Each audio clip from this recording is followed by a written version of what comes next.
progressing for the concluding 6 months of the year. And we have started. We're pretty much on our way to the end of 2025.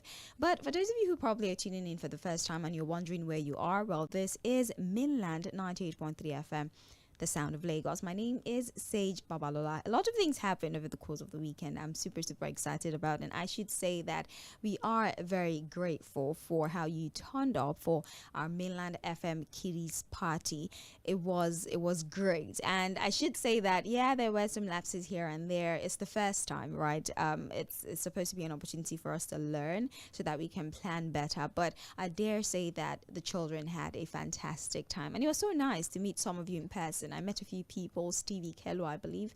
I remember his name particularly because I also had an interaction with his child. But there were a number of you that I met as well. I'm sorry, I didn't necessarily retain the names, but the experiences stayed with me. So it's nice that you're not just the name that shows up on the tab when you send a message via WhatsApp or a memory that I have when I answer the phone line. It's nice to see you. There's something realistic about that experience. And thank you so very much. And as we step into the brand new week, we're going to gear up for an insightful journey through today's newspaper headlines. Will be traversing through a lot of groundbreaking development, international events, and you can expect in-depth analysis for sure, expert opinion, engaging segments. And I just want to, I'm overwhelmed because a lot of things happened, good things, and well, a number of sad things that I would analyze with Fuad when I bring him on board at the end of the day. And a big thank you to our special guest, Mama Rainbow, who came, although she wasn't able to start the program with us, and a lot of people had asked questions, and we assured them that she was going to be present at the event. She came. She did come to the event, and for those who were patient enough after collecting their gifts, they did not skedaddle out of the premises. They had the pleasure of meeting Mama Rainbow. They took pictures. She words of encouragement. The children were very excited. I was surprised that the kids actually knew who Mama Rainbow was. I thought it was mostly the adults that would be able to identify with her, but even the children knew who she was. And we also had our beautiful special guest, Gloria Young Anozie, who was also present. She served as the judge for our quiz competition. Congratulations to all the winners. We hope that you love your gifts as well. And it was beautiful. The team as well, Mainland FM team, all the members of staff, the interns and the volunteers as well. I should say thank you so very much. You have no idea how pleased, how surprised I was at the turnout. They were here very early in the morning. They helped with the arrangement, with the clearing, with service, with taking care of the children. I was really shocked, just volunteering to do something without even considerations for incentive. You just did it because you felt it was your responsibility as an intern, as a volunteer at Mainland 98.3 FM. It's so beautiful to see that. And to all our sponsors, thank you so very much. You are amazing. The kids loved the gift. Bubble Food and Beverages, they've always been a big supporter of Mainland FM. Even our kiddies program, Kiddies Brain Teasers on Mainland 98.3 FM, they've always shown up for us, and we love that they showed up for us for our children's party. Bubble Foods and Beverages. We have Kido Mania. Oh, we really love and appreciate you. They provided toys for the children. They even also sponsored 10 children. So 10 children did not pay for that party because they were sponsored by Kidomania. All the toys that they got, all the gifts that they got, Kidomania was responsible for that. Tender Sales Hub, our surprise sponsor. We just saw a truck packed in front of our office, and they gave us drinks. It was snacks, and we were really shocked. We had to call the number on the invoice to even appreciate the person. They didn't even want any attention. They just sent a truck to the office to deliver drinks and gifts to us, and we were really surprised. The Tender Sales Hub, thank you so very much. We appreciate you. Blight and Junot as well supplied a number of detergents and antiseptic material, seeing how their kids and you need to take care of the kids, do laundry and all. They supplied us with detergents and a lot of other gifts as well. And providing security, Lima security, or Black Lima if you want to call him that, security was provided. The children were protected. We did not have any chaos or anybody trying to infiltrate our party, and it's all thanks to our security guys. We have Black Lima as well. And to all our sponsors who want to remain anonymous, we love you very much and we appreciate you. Well, let's get into the conversation for today. It is trends in the papers on Mainland 98.3 FM every Monday through to Fridays from 7:40 all the way to 8:30 a.m. We have conversations here with our analyst who joins us via the phone to look through the stories that have trended across the front pages of our dailies. And that's about what we're going to do at this moment. We're streaming live on Facebook and on YouTube, Mainland 98.3 FM. That's how you find us. As a matter of fact, all our platforms on Mainland FM, our frequency is our handle at Mainland 98.3 FM. Only on X, where we are at Mainland FM. So do well to check us out, and we're currently streaming at the moment. Fᴜᴜ should join us any minute from now so we can delve into the conversations for the morning. We have a lot of things to talk about, but I think that before we get Fᴜᴜ to start to talk about recent stories, allow me to take you through some of the stories that trended over the course of the weekend. I'll make it as brief as possible, seeing as we have spent quite a number of time appreciating people for our children's party. I'll start with the Guardian newspaper. We have Tinubu snobs Sanwo-Olu at commissioning of Lagos-Calabar Highway. The Guardian over the weekend also reported Biafra Day anniversary. Markets, schools, offices shut down in Enugu, Imo. What exactly are we celebrating? Ex-IPAC chair questions commissioning of 30-kilometer of Lagos-Calabar Road. Okpebholo presents SUVs to Edo local government chairman. Niger flood, 3,018 displaced, 11 injured as death toll continues to rise. For the Punch newspaper, the weekend stories: Buhari mourns victim of Niger flood, Kano auto crash. NNPP chieftain links Kano athletes' death to inadequate road infrastructure. Disburse student loans directly to beneficiaries, Bishop tells federal government. NSF, Abiodun commiserates with Kano, offers 31 million naira to deceased athletes' families. Judiciary workers suspend planned strike for 2 weeks. Bandits, insurgents living among Nigerians, Sanusi laments. You cannot give student loans in a broken economy, as the President Piwuna says. Amechi backs Tinubu's policies, but says masses are not benefiting. And for the Vanguard newspaper, we have Afenifere to Tinubu. You failed Nigerians woefully. Catholic priest raise alarm as headsmen kill 50, shot 15 churches in Makurdi. Russia denies recruiting Nigerians for suicide drone factories. Coalition against Tinubu will fail, APC chieftain tells Atiku others. And finally, I barely sleep due to decisions I have to make, says Governor Umba. Those are the trending stories that were reported across the front pages of our dailies over the weekend. And now we're moving to the most recent stories for the morning. Fᴜᴜ joins us now via the phone. Hello, Fᴜᴜ. Good morning to you. Happy New Month. How are you? Good morning, Tej. Happy New Month to you. How are you doing? I'm well. I'm excited. I'm still basking in the euphoria of the great success we recorded on Saturday. I'm excited about all the great things that happened. And also, thank you, Bebe, for showing up. And also for supporting us. It's not for my chest, but thank you, because I have to say it, Bebe, for showing up. Your call credit has been... Oh, we apologize for that. I will get back to you. Let's go on a very, very short break. We'll be back.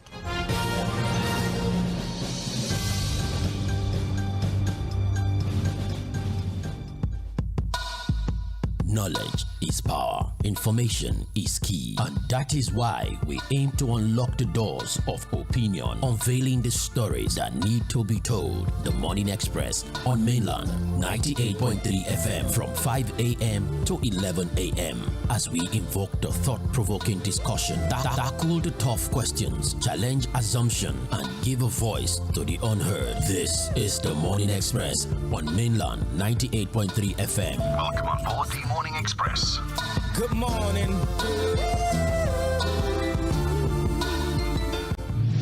You are listening to the Morning Express on Mainland 98.3 FM.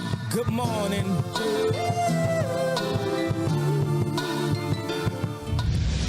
Ladies and gentlemen, here it is, the most listened to radio show on the planet. Even the other stations are tuned in too. Welcome to the Morning Express on Mainland 98.3 FM.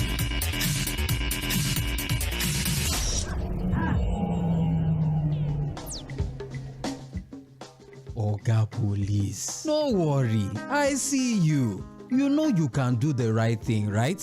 You know you can do without that bribe. You know you don't even have to harass that young man because he is properly dressed. And you think he's a Yahoo boy?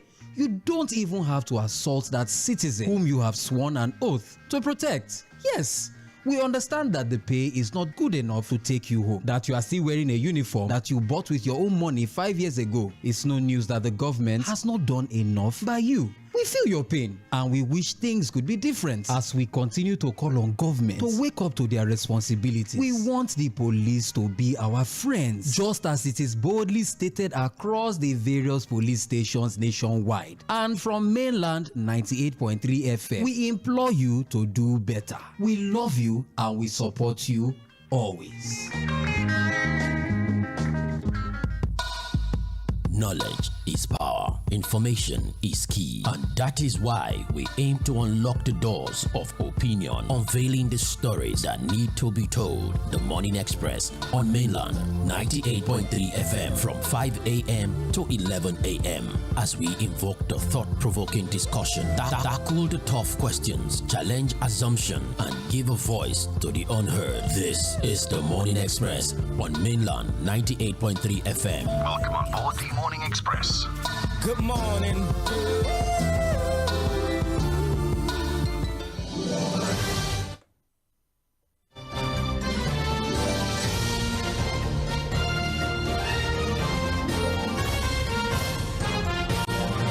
Welcome back. Apologies for that disruption. We should continue the program immediately. Fuad will join us in just a few seconds so that we can both review some of the stories that trended over the course of the weekend. I want us to talk about it because they are very, very important stories. Fuad, welcome back. We apologize for that break. Yeah, thank you for having me. Yes, you were going to comment briefly on our children's party. It was a great one, fantastic one. The turnout impressive. The first we will be, hosting. I think that it can always get better. It will definitely get better. So thank you to all the parents and children that came around. Most grateful to our sponsors, to everyone that supported the event. It was a pleasure to have you all around and give your support in terms of products, logistics. It was great really to see the children looking very happy, really feeling very sharp and excited about the entire event. And to all staff, members that volunteered. A lot of people were asking for 괏ᴜᴜ. I never knew it was. He was Spider-Man. It was the Spider-Man of the day, So, great event, I must say. So, we'll take you from there and of course make it better. But there are also going to be more events apart from the children's party. I think Of course. it's an eye-opener that, we could get more events done, to excite and get our listeners happy beyond just listening to us on radio. It was wonderful. It was wonderful. But aside from our children's party, which was a beautiful event, as you can hear, there were things that happened over the course of the weekend. Some great, some not so great, some extremely heart-wrenching. And I just want us to comment on these stories, so it's not like we're glossing over scenarios that are as significant as that. And I would start with not so great news. Yes, especially the devastating occurrences that are going on in Niger State. For example, the flooding. I believe 153 people have been confirmed dead. 2 more bodies were pulled out this morning already. Figures are usually, you cannot have precision with casualties with things like this, but so far estimated figure of death toll is 153. Over 3,000 people have been displaced at this time because of the floods in Niger State. And as if that wasn't enough, we did hear about the Kano auto crash, the bus that was conveying the sport contingent after the National Sport Festival that occurred in Ogun State. About 21, some papers are saying 22, but most of the papers are reporting 21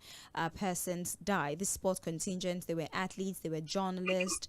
A lot of reasons for the accident has come up. Some say it was speeding, some say it was the state of the roads. There are conversations around the mental alertness of even the driver himself, because Ogun State to Kano is a very, very long drive. And I was wondering, first of all, why didn't they I expected they would fly. Yes, I expected them to fly, honestly. I didn't think they were going to be on the road all the way from Ogun State to Kano State. But whatever the cause or the reason might have been, we have lost at least 21 futures. We have lost 21 persons who had just come back from participating in a sport festival, having a great time, thrilling fans, only for their families to mourn them. I'd want you to simultaneously talk about this flood in Niger State, which is very heartbreaking because since last year, I sat here and I reported how NIMET was warning aggressively that the floods this year will not be child's play. And unfortunately, we're still seeing incidences of places completely covered and over 100 people dying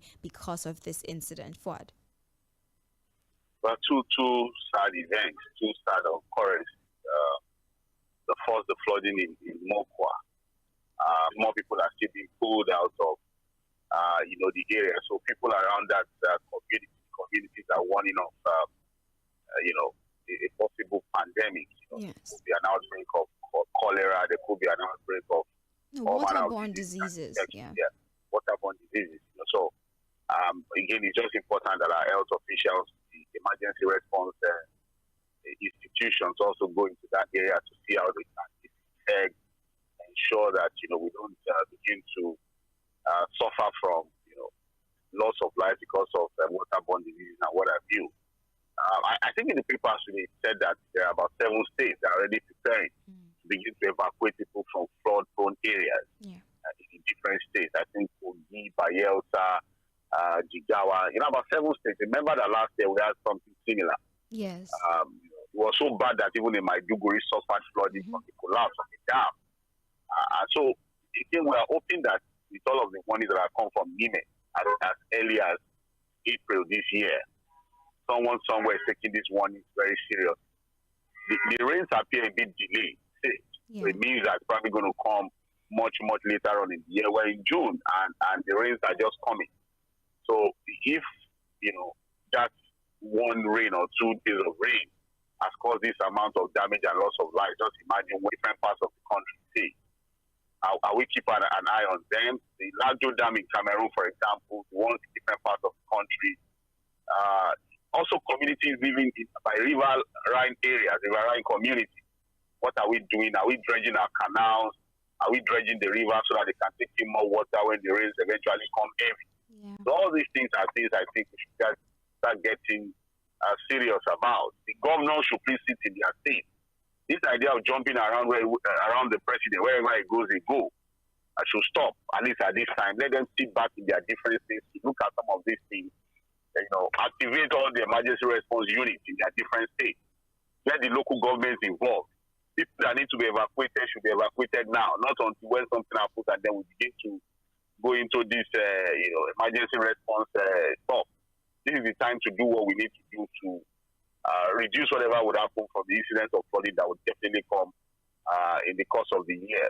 And then for the people of Kano State, answer with them, very sad, very, very sad. These contingents were in Abeokuta for the National Sports Festival on their way home. I've seen some reports that said there was also fatigue on the part of the driver. Yeah. And like you said, Sage, driving from Abeokuta to Kano is not a joke. God knows the mental state of the driver at that point, again, bad roads, all manner of things were said to be the reason for that incident. More than 20 people have died. Athletes, coaches, state officials, all dead. Why didn't they fly, for example? And what would it have cost Kano State, for example, to have flown them from Lagos to Kano?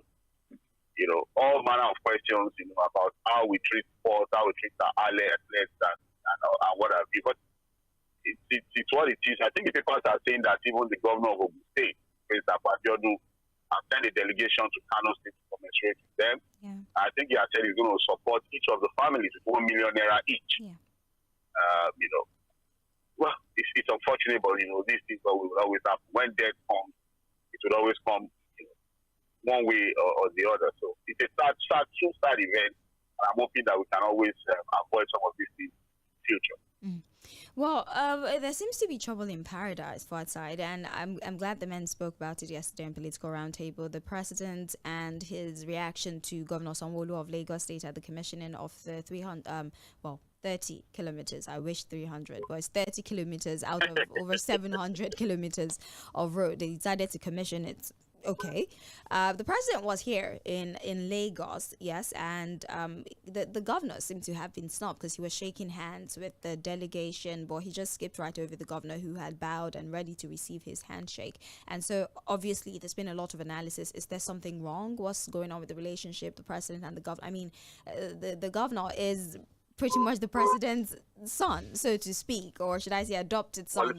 They've always had a beautiful relationship. So what exactly is going on? There's been speculations, although I'm not, if it has gotten to the point where the president is physically snobbing the governor, does this portend anything for the future of Sanwo-Olu as the governor of Lagos State? What?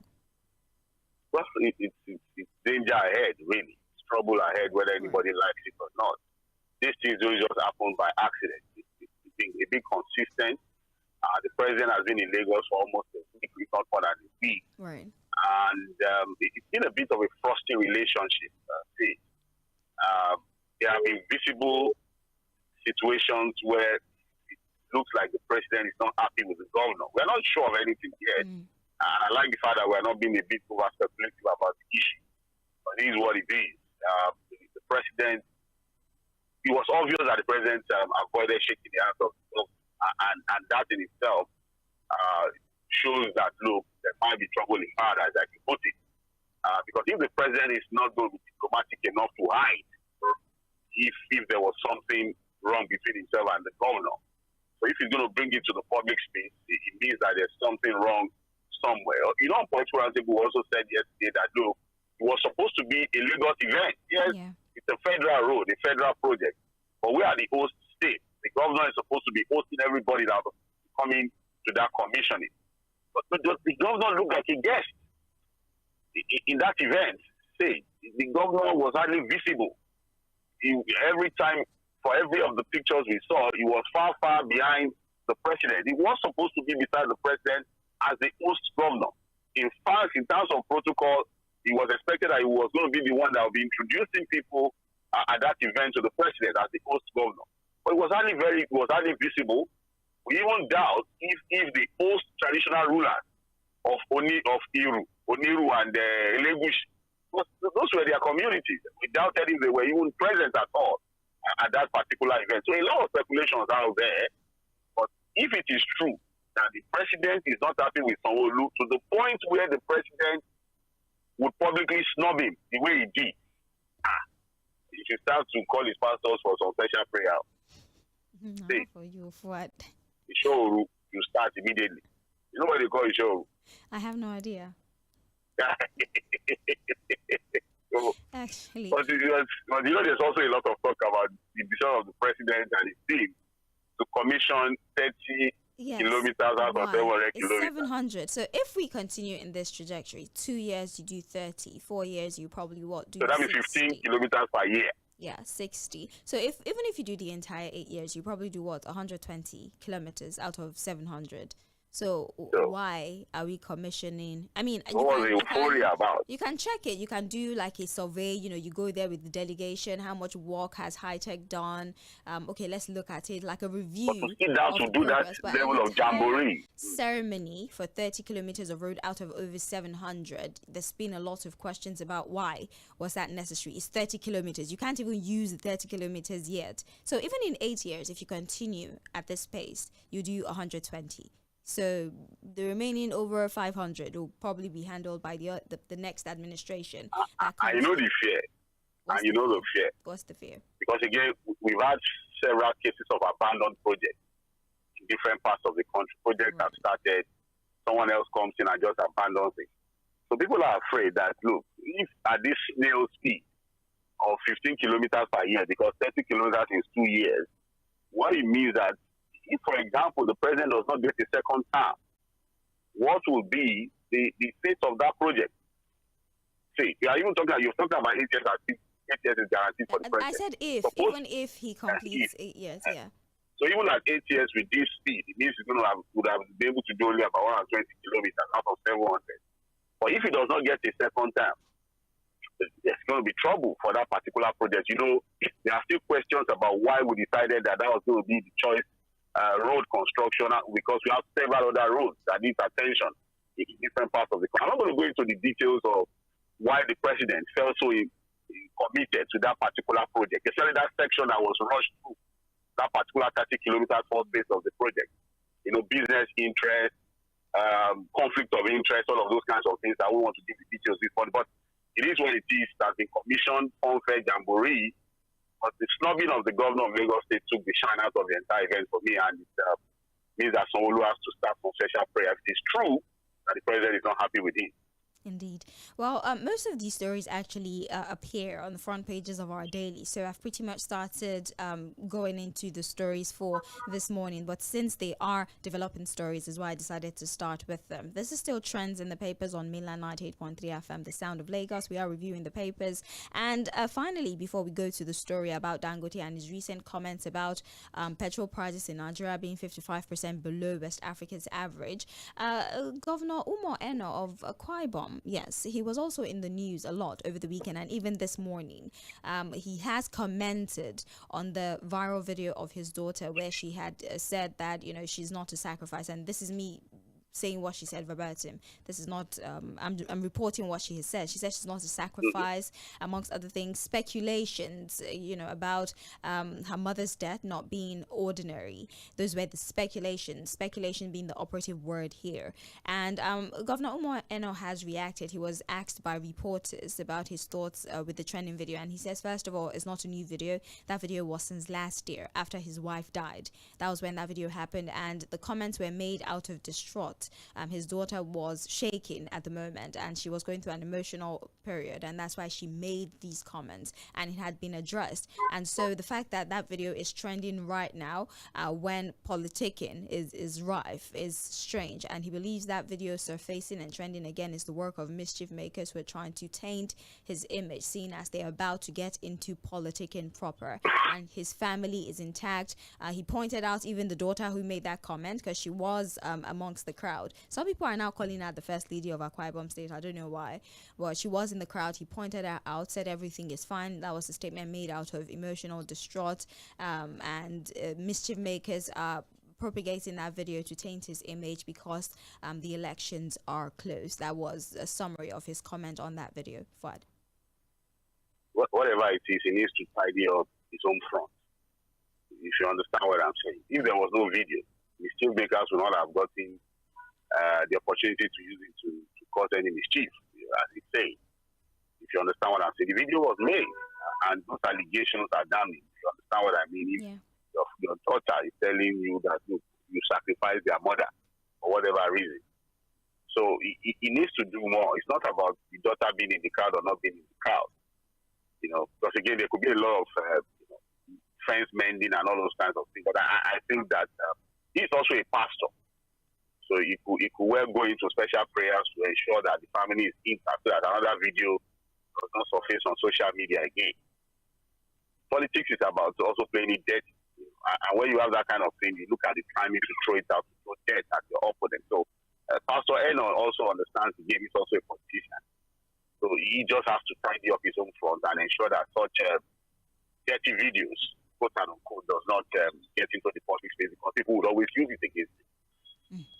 All right. Well, let's get straight into other issues here. The Punch newspaper is what I'm reporting from. And as I said, we're going to talk about Aliko Dangote. The headline tells us Nigeria's petrol price 55% below West Africa average, says Dangote. The president of Dangote Group, Aliko Dangote, has revealed that most Nigerians are unaware that they're currently paying 55% of what other West African countries pay for premium motor spirits. Dangote also said his refinery had aided the reduction of fuel prices by selling petrol between 815 and 820 per litre. He noted that Africa will benefit greatly by encouraging trade among its countries. Dangote stressed how the refinery has helped Nigerians to bring down the cost of refined products and production costs across many sectors of the economy. He says, and I quote, "Last year when we began diesel production, we were able to reduce the price from 1,700 to 1,100 at a go, and as of today, the price have crashed further. This reduction has made a significant impact across various sectors. It has supported industries, benefited those of us in mining, and provided vital relief to the agricultural sector. The effect has been far-reaching," he says. So Dangote is actually claiming that Nigeria pay 55% of what other West African countries pay for premium motor spirits. He also attributes this slight reduction to the involvement of his refinery and how his operations actions have been able to significantly reduce the price of the commodity. I mean, take away the challenges he has had to face with the NNPCL and all, but he says that, to a certain extent, we might have it a little bit better than other West African countries, 55% better than other West African countries. What are your thoughts about his remarks? Well, the West African countries are also oil producing nations. Well, they didn't specify their oil producing capacity. So we are not the same now. It's not, if they like, they should pay them 100% more. That's their problem. They are not blessed with the resources God has given to us. We own the oil here. God loves us so much to have put the crude in our own land. And so, because again, if you're talking about the fact that it's, again, I was trying to look at the context at which he said those things, what he was trying to draw out, because we have to be careful to think that he was trying to say, people should be grateful that they are doing it. No, that's not. He was just talking about his refinery, how his refinery has been able to help. Yes, that's what he's saying. Not like we should be. Because there are people that will jump at it now. You know them. That you see, that West African country, because contextual reasons are also very important. His refinery, the context of his refinery, and how much it has aided reduction in prices of the commodity. Yeah, that's what we were talking about. But again, Nigerians are saying that we want more, and you can't blame Nigerians for wanting more in terms of pricing of petroleum products, because that's probably the only visible thing we are getting directly from the government as an oil-producing nation. It's the subsidy. And like I was a comrade Ogbanago called yesterday for his. He was talking about it that, look, that's probably the only thing that we're able to benefit directly from the government. And that you have taken away now. And it has caused a lot of hardship in the country. So yes, Dangote may be doing his own thing as a private business entity. He's just trying to say that, look, coming upstream of the refinery has helped. But where are our own refineries? For example, see. They're taking care of them. Did you notice? Maybe you read out all the things the government listed as part of their achievements in 2 years, have you? Yeah.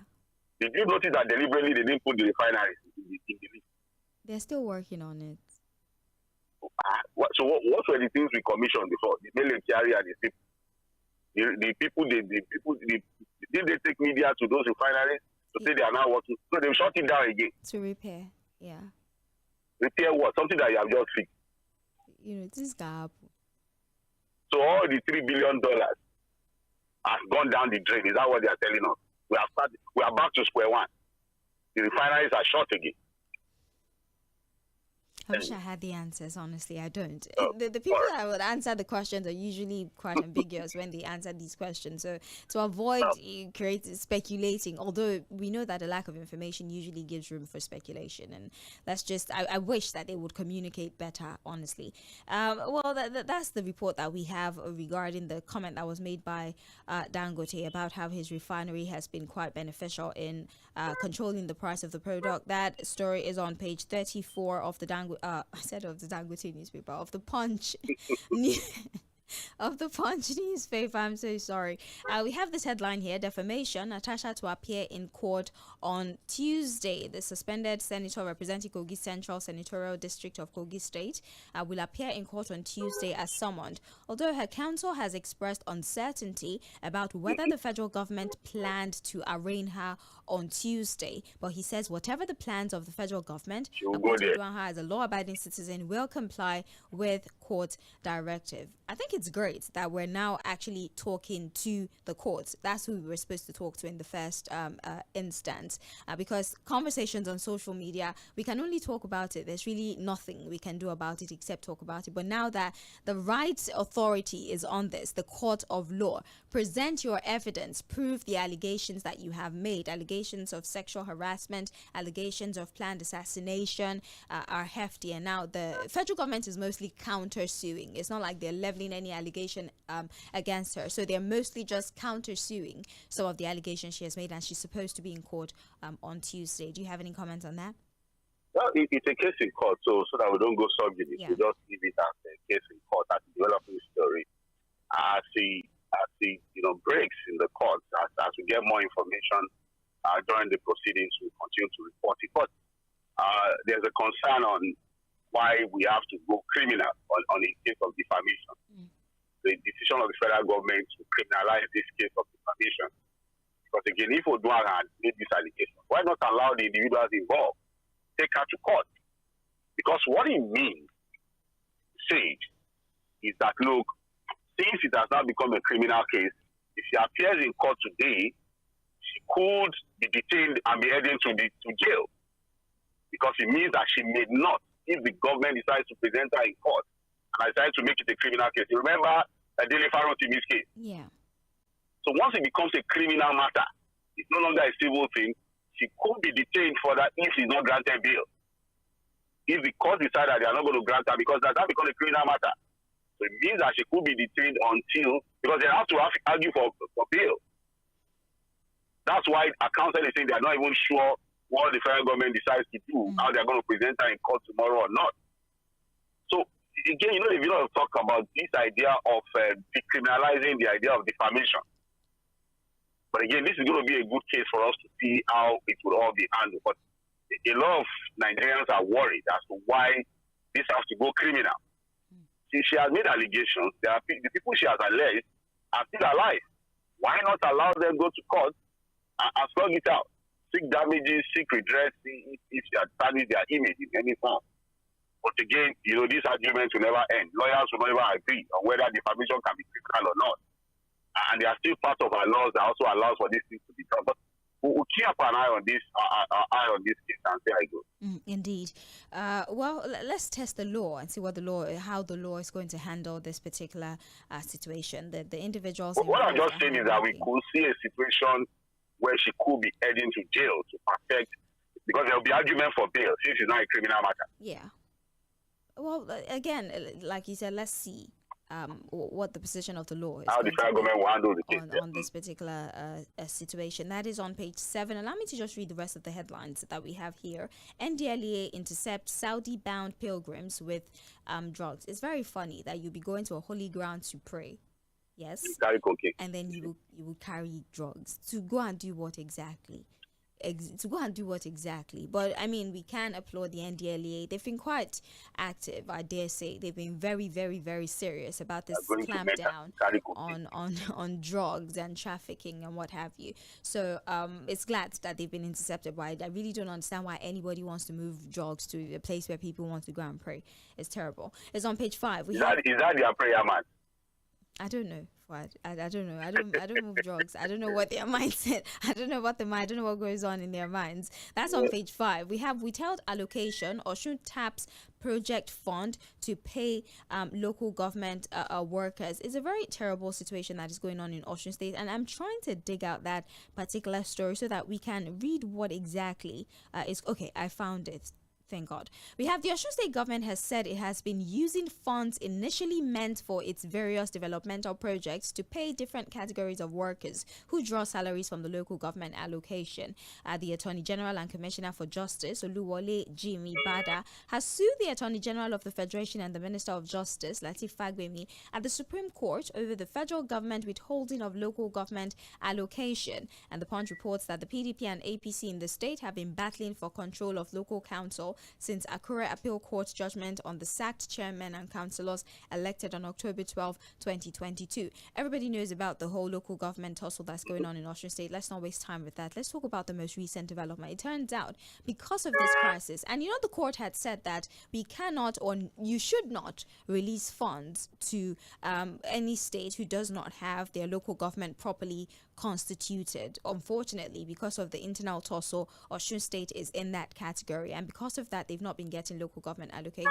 And so now they're telling us they're forced to dip their hands into monies that are meant for state projects just to pay the salaries of those who get their funds from the local government allocation. Fouad, should I say the line that exists between the executive and the state and, well, trickles down to the local government, we need to define this line and also understand the authority that one has over the other. Why should crisis between maybe two arms, start to affect the progress of a state? But the Supreme Court judgment is now subject to all manner of interpretation and enforcement, because again, what you now have is a situation where the judgment in itself was supposed to create some form of sanctity, create some form of political decorum at the local government level. basically to avoid this idea of governors just picking people, not electing, because the idea was that, look, if they are not elected, don't pay them. Yes. This idea of caretaker chairman. And so what you now have in Osun State is the APC chairman who, as a result of that judgment, are still claiming that they have a valid tenure till I think around September or November. Whereas the PDP is saying that, look, the judgment in itself does not confer that they still have the tenure intact because they had already conducted. So you have PDP chairman, APC chairman. The APC guys have been able to take over the local government, again, through what you can call federal might. Somehow they've been able to occupy all the local government. It's also led to the death of some people. So what the governor did was to tell his own people, don't bother. Just stay at home. Leave them. Let them occupy the local government. In fact, the workers, since the last 3 months now, workers have abandoned those local governments. You understand what I'm saying? They've not been going to work. The Norgay in the state have said that, look, they're not going to work with APC guys. So because of that now, the interpretation and knowledge of the federal government, they decided not to release those funds, local government funds to Osun State. So you have the governor now who has basically been looking for money to pay. It happened too in the past. We are not just a student of history. We don't learn from history. This was the same thing that happened during Obasanjo when Tinubu was the governor of Lagos State, where he decided to withhold the state not good for the people of Osun State, because what it means is that there are projects that will suffer because of this situation. Well, that is that particular story. We do have it here on page 9 of the Punch newspaper. We're slowly starting to wrap conversations up here, but we have on page 7, terrorist eyeing Nigeria, West African coastline, and this is according to the United States. This is Langley who's speaking here.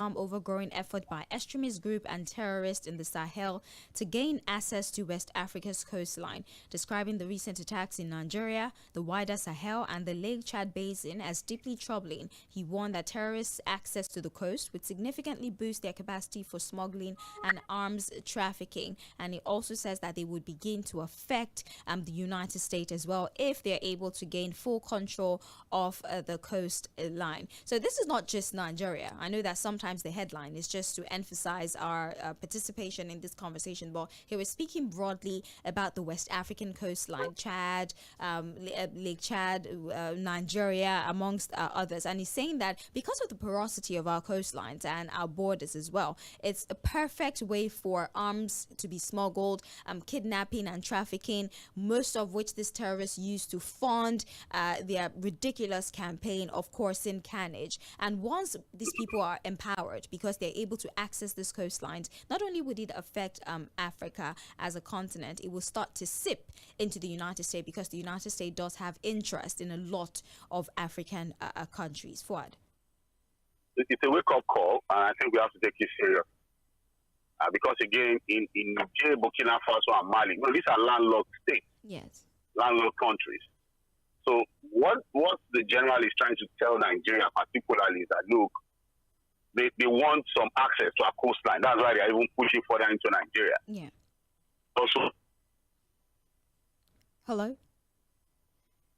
Okay, let me try to reconnect with Fouad, and we barely have 4 minutes. Hello? Okay, I can hear you now. Yes, can you hear me? Yes, yeah. Go ahead, please. So that, look, they are pushing for Nigeria because of the desire to have access to our coastline. Yeah. You understand what I'm saying?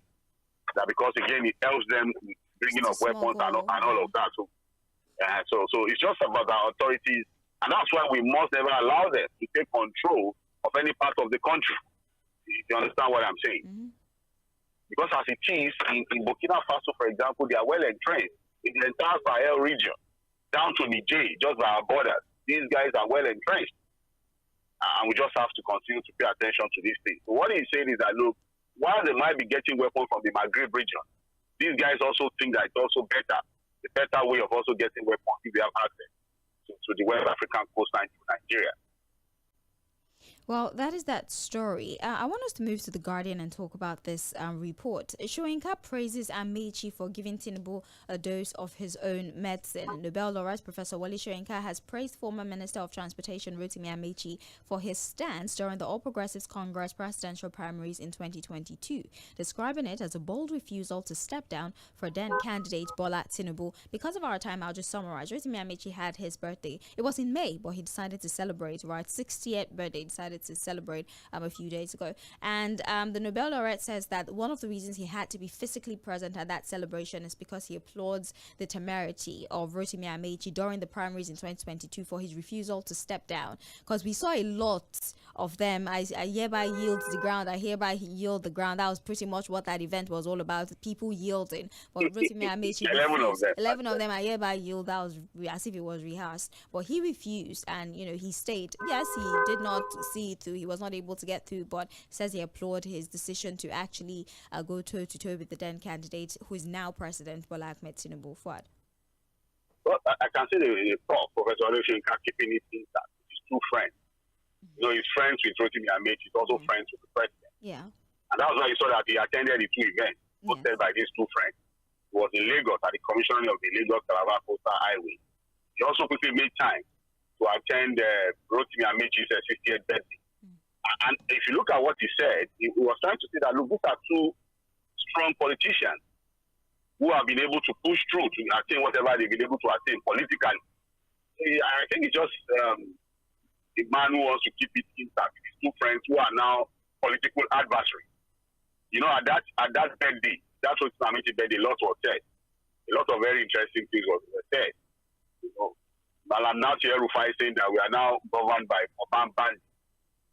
Rotimi Amaechi himself, who has been in power in politics and in power for over 20 years now, cumulatively, has suddenly become a freedom fighter. He said he's even hungry. But we'll find time to discuss what was said at that birthday, But it is what it is. I think Professor Olusegun can just keep it safe.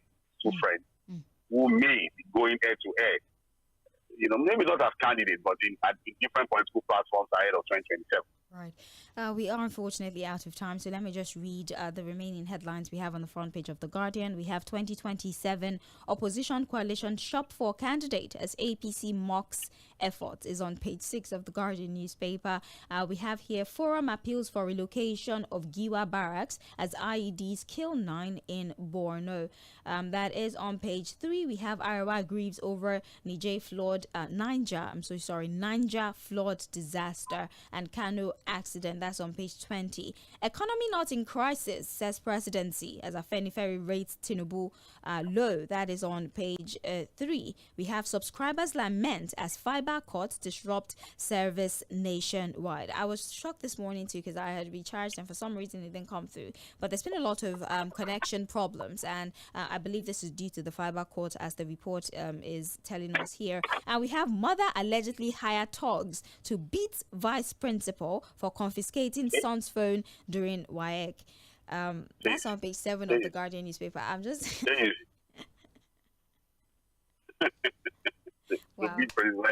wow. I'm going to leave now, just step aside temporarily so we can take a break and come back for Mainland Focus. Fouad will be back with you in just about 10 minutes. Don't go anywhere. Trends in the papers is over, but we are about to get into Mainland Focus. That's where you join the program and tell us your thoughts about the selected stories. I'm Sage Babalola. The Morning Express continues. Please stay with us.